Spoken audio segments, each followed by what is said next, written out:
गर्मियों की चिलचिलाती धूप के बाद आखिरकार बारिश भी आ गई। लेकिन राज और उसके पिता रमेश के लिए ये खुशी की बारिश नहीं बल्कि परेशानी की बूंदें लेकर आई थीं। पापा जी, देखिए ना, फिर से छत से पानी टपक रहा है। रसोई की दीवार भी गिरने लगी है। चलिए कहीं दूसरी जगह बैठ जाते हैं, वरना यहां भीग जाएंगे। बेटा राज, क्या करूं? 30 साल फैक्ट्री में काम करके भी सिर्फ 8,000 रुपए मिलते हैं। तेरी आमदनी भी इतनी नहीं है। महंगाई में खाना दवा निकालने के बाद कुछ बचता ही नहीं है। अपनी पूरी जिंदगी में मैं तुम्हें पक्का घर भी नहीं दे सका। पापा जी, राजा जी, रोने से कुछ हल नहीं होगा। हम हार नहीं मान सकते। मैंने भी तो सपने देखे थे इस घर में आकर। थोड़ा थोड़ा करके घर की जरूरत को पूरा कर भी रहे हैं। बाकी हम सब मिलके आगे भी ठीक कर लेंगे। परेशान मत होइए आप। नेहा, तुम्हारी हिम्मत देखकर मुझे अपने ऊपर शर्म आती है। मैं तो अपनी बीवी को एक ढंग की छत भी नहीं दे सका। राज जी, प्यार सिर्फ छत से नहीं मिलता, मेहनत और एक दूसरे के साथ मिलता है। आप दोनों मेरे साथ हैं तो मैं कुछ भी कर सकती हूँ। अगली सुबह नेहा ने देखा कि फैक्ट्री से राज के साथ कुछ फटे हुए मैगी के पैकेट और टूटी पेप्सी की बोतलें आई थीं। नेहा के मन में कुछ अलग ही चल रहा था। राज जी, ये सब क्या है? अरे नेहा, फैक्ट्री में ये सब कबाड़ फेंका जा रहा था। मैं गाड़ी में डाल के इसे किनारे फेंकना भूल गया। अभी खाना खा के इसे बाहर डाल दूंगा। अरे वाह राज जी, ये तो सोना है सोना। मैगी की ये पैकेट सिर्फ ऊपर से फटे हैं, अंदर का सामान बिल्कुल ठीक है। बेटी, इस कबाड़ में तुझे क्या दिख रहा है जो इतना खुश हो गई हो तुम? पापा जी, अगर मैं कहूँ कि इसी कबाड़ से हमारी पूरी जिंदगी बदल सकती है तो क्या आप मेरी बात मानेंगे? पागल हो गई हो क्या तुम? या कोई भूत वूत चढ़ गया है तुम्हारे ऊपर? कुछ भी मतलब बोलती हो जी तुम। अरे नहीं राजी, मैं सच बोल रही हूँ। अच्छा पापा, आपको तो मेरी बात पर यकीन है ना? बस एक बार मेरा प्लान तो सुनिए और विश्वास कीजिए, फिर देखिए आपकी बहू क्या से क्या करती है। ठीक है बहू, मुझे तुम पर पूरा भरोसा है। जो भी करोगी, मैं और राज हमेशा तुम्हारे साथ ही रहेंगे। हाँ, देखिए घर के सामने जो खाली जगह है ना, वहाँ हम एक छोटा सा ढाबा खोल सकते हैं। इन मैगी पैकेट्स को साफ करके एक सुंदर सा वॉलपेपर बना के उसे छत और दीवारों के लिए इस्तेमाल करेंगे। पेप्सी की खाली बोतलों से टेबल कुर्सी और रंग बिरंगी लाइटिंग बनाएंगे और प्लांट्स लगा देंगे कुछ नए तरीके से। दिमाग तो अच्छा लगाया बहू, लेकिन ये कैसे संभव है? हमारे पास तो कुछ भी नहीं है। पापा जी, आपका आशीर्वाद है, राज जी का प्यार है और मेरे अंदर हिम्मत है। बस यही तो चाहिए ना। अब मैं भी अपने घर को संवारूंगी, आप देखते जाइए बस। लेकिन नेहा, लोग आएंगे क्यों? और खाना कैसे बनाएंगे? और क्या बनाएंगे? अरे मेरे पति परमेश्वर, आप परेशान बहुत जल्दी हो जाते हैं। हम अपने नए ढाबे में मैगी बनाएंगे बस, और वो भी सिर्फ 10 रुपए में गर्मा गर्म मैगी और 15 रुपए में ठंडी पेप्सी, जो फैक्ट्री के मजदूर से लेकर छात्र सभी को पसंद आएगी। बस एक बार करके देखिए। अगर नहीं चला तो कम से कम ये उम्मीद तो रहेगी ना कि हमने कोशिश तो की।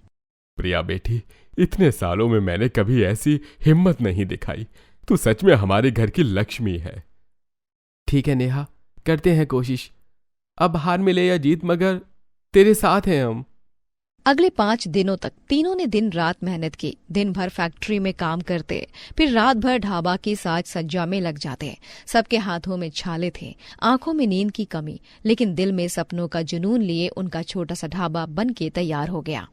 राज जी देखिए, कितना सुंदर लग रहा है हमारा जुगाड़ू ढाबा। ये सब हमने अपने हाथों से बनाया है। हाँ, मैंने कभी नहीं सोचा था जिसे मैं कूड़ा समझ रहा था तुम उसे इतना सुंदर ढाबा बना दोगी। वाह मेरी रानी, मुझे तुम पर गर्व है। नेहा बेटी, 55 साल की उम्र में तूने मुझे सिखाया कि हार मानना कितनी बड़ी गलती है। तू सच में हमारे घर की महालक्ष्मी है।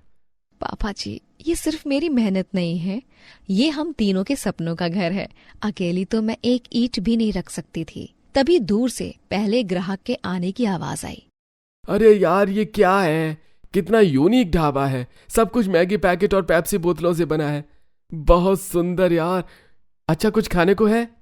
हाँ बिल्कुल, हमारे पास एक प्लेट गर्मा गर्म मैगी 15 रुपए में और ठंडी पेप्सी 10 रुपए में मिलती है। एक बार ट्राई कीजिए। अरे वाह, ये तो बहुत टेस्टी है। और जगह भी कितनी अच्छी तरह से सजाई है आप लोगों ने। सच में जितना नए तरीके से बना ये ढाबा है, उतना ही टेस्टी मैगी भी है। भाभी जी, आपके हाथों में जादू है जिसका तो कोई जवाब नहीं। बस 10 दिन में जुगाड़ू ढाबा पूरे मोहल्ले की जुबान पर चढ़ गया। लोग सिर्फ खाने के लिए नहीं बल्कि इस अनोखे जुगाड़ को देखने भी आते थे। हर ग्राहक के साथ नेहा, राज और रमेश का हौसला बढ़ता जा रहा था। भैया ये ढाबा तो सोशल मीडिया पर वायरल हो रहा है, हर कोई इसे इको फ्रेंडली ढाबा बोल रहा है। ये बात दिल्ली तक में पहुंच गई है। यार सच में कबाड़ का इतना शानदार इस्तेमाल मैंने कभी नहीं देखा। यहाँ के लोगों में कितनी कला है। नेहा तू देख रही है ना, अब रोजाना 700-800 रुपए की कमाई हो रही है। अगर ऐसे ही सब भगवान की कृपा से ठीक चला तो हम जल्द ही अपना नया घर भी खरीद लेंगे, और इन सब का श्रेय भी तुमको जाता है। मुझे तुम पर गर्व है भाग्यवान। नेहा बेटी, तूने सच में हमारी किस्मत ही बदल दी। अब तो घर की मरम्मत भी हो जाएगी और हम सबका भविष्य भी संवर जाएगा। ये सब तेरे तेज दिमाग की वजह से हुआ, वरना आज भी हम लोग उसी गरीबी में दिन काट रहे होते। पापा जी, राज जी, ये सब हमारी मेहनत, प्यार और एक दूसरे के साथ का नतीजा है। भगवान का शुक्र है कि आपने मेरा भरोसा किया और हार नहीं मानी। नेहा तुम्हारे इस जुगाड़ ने हम सब की जिंदगी ही बदल दी। बस 10 दिन में जुगाड़ू ढाबा का असली बदलाव तब आया जब स्कूल के बच्चे नेहा की स्पेशल मैगी का स्वाद चखने लगे। भैया ये ढाबा तो सोशल मीडिया पर वायरल हो रहा है, हेल्दी मैगी वाली आंटी के नाम से। आंटी जी, हमें भी वो स्पेशल मैगी चाहिए जिसमें गाजर, मटर और प्याज होते हैं। हाँ आंटी, मेरी मम्मी कहती है कि आपकी मैगी में सब्जी भी होती है, इसीलिए हेल्दी होती है। घर पर तो मम्मी सिर्फ प्लेन मैगी देती है। हाँ बेटा, आंटी आपके लिए गाजर, मटर, प्याज, टमाटर डालकर हेल्दी मैगी बनाती हैं। आपको मजा भी आएगा, साथ ही हेल्थ और टेस्ट भी मिलेगा। तभी अचानक उस ढाबे पर 15-20 स्कूली बच्चे एक साथ आ जाते हैं। अरे नेहा, इतने सारे बच्चे, इतनी मैगी कैसे बनेगी? हमारे पास तो सिर्फ 2 चूल्हे हैं। बेटी ये तो बहुत बड़ी प्रॉब्लम हो गई। इतने ऑर्डर सब्जी कहाँ से लाएंगे, पैसे कहाँ से आएंगे? पापा जी, राज, आप परेशान मत होइए। बेटा आप सब 5 मिनट वेट करो, आंटी सबके लिए स्पेशल मैगी बनाकर देंगी। राज जी, आप जल्दी से बाजार से सब्जी ले आइए। पापा जी, आप दूसरा चूल्हा तैयार कर दीजिए, बाकी सब मैं संभाल लूंगी। कुछ टाइम बाद ही मैगी बनके तैयार हो गई, जिसे बच्चों ने बड़े चाव से खाया। उस दिन से जुगाड़ू ढाबा सिर्फ एक ढाबा नहीं रहा, बल्कि बच्चों के लिए हेल्दी खाने का केंद्र भी बन गया। और हाँ, बच्चों को हेल्दी खाना देना भी जरूरी है। जब बिजनेस करें तो सोसाइटी की भलाई भी सोचनी चाहिए। 3 महीनों बाद जुगाड़ू ढाबा शहर के सबसे लोकप्रिय ढाबों में से एक बन गया था। नेहा ने दिखाया था कि हिम्मत, एकता और सोच से कैसे मुश्किल हालात को अवसर में बदला जा सकता है।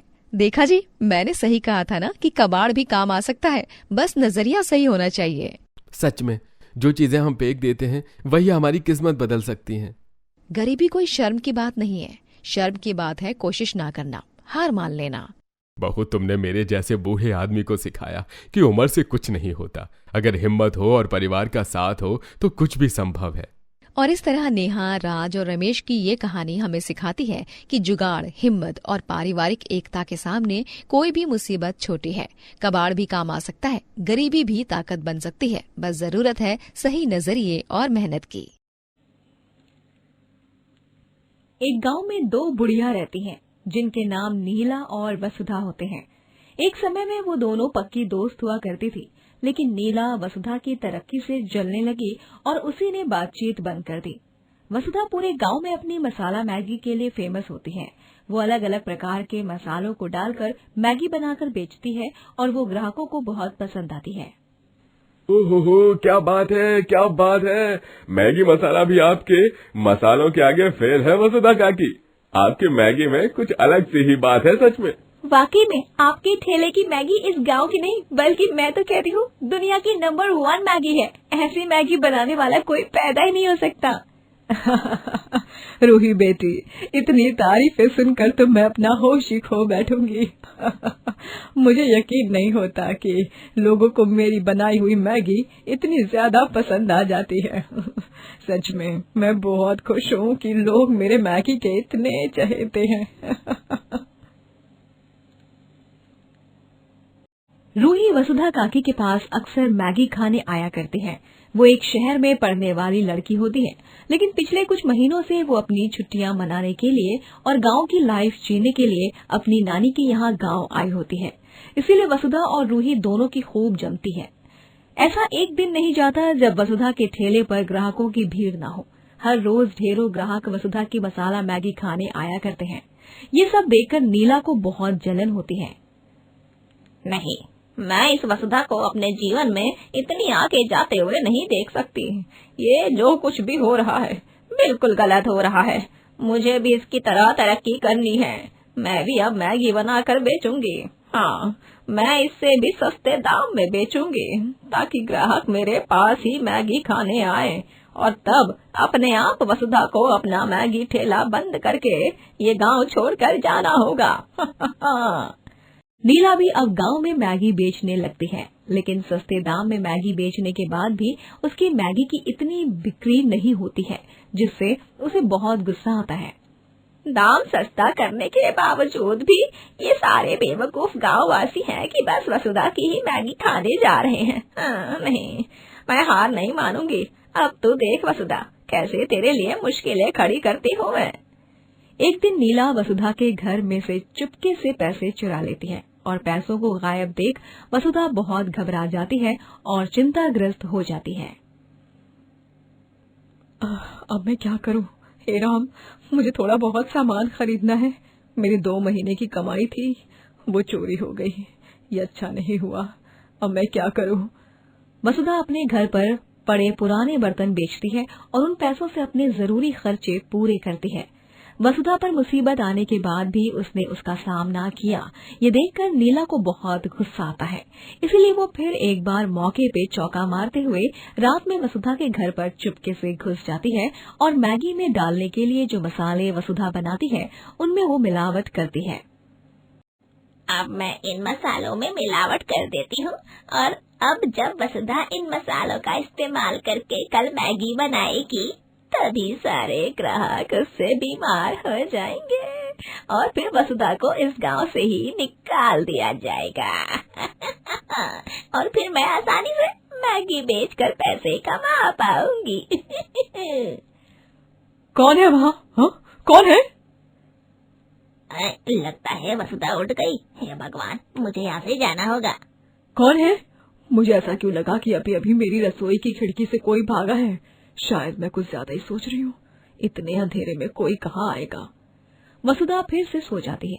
अगले दिन नीला को बेसब्री से इंतजार होता है कि कब वसुधा उन मिलावट वाले मसालों से मैगी बनाए और कब उसे ग्राहकों से गालियां पड़े। लेकिन जब वसुधा उन मिलावट वाले मसालों से मैगी बनाती है तब गलती से मैगी की कढ़ाई ही पलटकर नीचे गिर जाती है और सारी मैगी खराब हो जाती है। हे राम, सारी की सारी मैगी खराब हो गई। आज ही इतना सारा नुकसान होना था क्या मेरा? कोई बात नहीं वसुधा काकी, आप चिंता मत कीजिए। आपको ये जितना भी नुकसान हुआ है मैं आपको उसके पैसे दे दूंगी। नहीं नहीं रूही बेटी, ऐसा मत करो। मैं किसी का एहसान नहीं चाहती। तुम बस उसी के पैसे देना जो मैगी तुमने खाई हो, ठीक है? इतनी मेहनत से मैंने इतनी बड़ी चाल चली थी, लेकिन सारी मेहनत पानी में चली गई। लेकिन फिर भी मैं हार नहीं मानूंगी और मैं तो अपनी चाल चलती ही रहूंगी। अब अगली चाल इतनी खतरनाक होगी कि वो तो कामयाब होकर ही रहेगी। हाँ। नीला अब पिछली रात की तरह फिर से वसुधा के घर में चुपके से घुसती है और इस बार वो उसके मसालों में छोटे छोटे कंकड़ मिलाती है और अगले दिन नीला की ये चाल कामयाब होती है।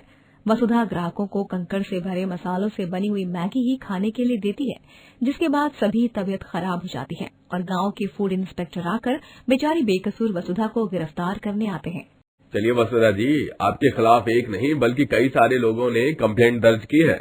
आपको फूड कंटेमिनेशन के जुर्म में गिरफ्तार किया जा रहा है और पूरे 1 साल तक जेल में कैद रखा जाएगा। क्या? इंस्पेक्टर साहब मेरा विश्वास कीजिए, मैं झूठ नहीं बोल रही हूँ। मैंने कोई गलत काम नहीं किया है। इंस्पेक्टर साहब, मैंने मैगी में कंकड़ नहीं मिलाया था, न जाने कैसे। चुप रहिए वसुधा जी। हर चोर अपनी चोरी पकड़े जाने के बाद यही कहता है कि उसने कुछ नहीं किया। हम आप जैसे लोगों को भली भांति जानते हैं। नीला ये सब देखकर बहुत खुश होती है। वहीं अब वसुधा को जेल में कैद कर दिया जाता है और नीला गांव में मैगी बेचना जारी रखती है। और वसुधा के मैगी ठेले के बंद होने के बाद अब ग्राहक नीला के यहाँ ही मैगी खाने आते हैं। जब वसुधा की सबसे चहेती ग्राहक रूही को ये सब पता चलता है तब वो भौचक्का रह जाती है और उससे मिलने जेल में जाती है। वसुधा काकी, ये लीजिए, आपके लिए मैंने खाना लाया है। धन्यवाद रूही बेटी। वसुधा काकी, मैं जानती हूँ आप निर्दोष हैं, आपने मैगी में कोई मिलावट नहीं की है, लेकिन जिसने भी ये गलत काम किया है ना, मैं उससे पकड़ कर ही रहूंगी। आप मैगी बनाने से पहले 10 बार हर एक चीज साफ करती हो। गांव में आपसे ज्यादा स्वच्छता से कोई नहीं बरतता है ये सब। मैं आपको इस जेल से बाहर निकाल कर ही रहूंगी काकी। धन्यवाद बेटी। बेटी, एक बात कहूँ, हो न हो मुझे ऐसा लग रहा है जैसे वो मेरी सहेली जो मुझसे जलती है, नीला, ये उसी की काली करतूत है। नीला? यानी वो दूसरी मैगी वाली? हाँ रूही बेटी, वो मुझसे जलती है, इसीलिए उसने मुझसे दोस्ती भी तोड़ दी और मुझसे मुकाबला करने के लिए उसने भी मैगी बेचना शुरू कर दिया। मुझे ऐसा लग रहा है कि मेरा पत्ता साफ करने के लिए उसने ये चाल चली होगी। अब रूही नीला के पास जाती है और चुपके से उसे देखती रहती है, और जब नीला रात में अपने कमाए हुए पैसे गिनती है तभी वो अपने आप से कहती है, क्या दिन आ गए हैं तेरे नीला। वाह वाह, मेरी तो मानो लॉटरी ही लग गई है। बेचारी वसुधा जेल में सड़ रही होगी और मैं यहाँ उसकी गैर मौजूदगी में इतने सारे पैसे कमा रही हूँ। किसी को नहीं पता कि उसे जेल भेजने वाली मैं ही हूँ। मैंने ही उसके मसाले में कंकड़ मिलाए थे। क्या? रूही ये सब अपने फोन में रिकॉर्ड कर लेती है और वो तुरंत पुलिस को जाकर दिखाती है, जिसके बाद पुलिस नीला को गिरफ्तार कर लेती है और बेगुनाह वसुधा जेल से छूट जाती है और खुशी से अपनी मसाला मैगी बेचने लगती है और बहुत आगे जाती है।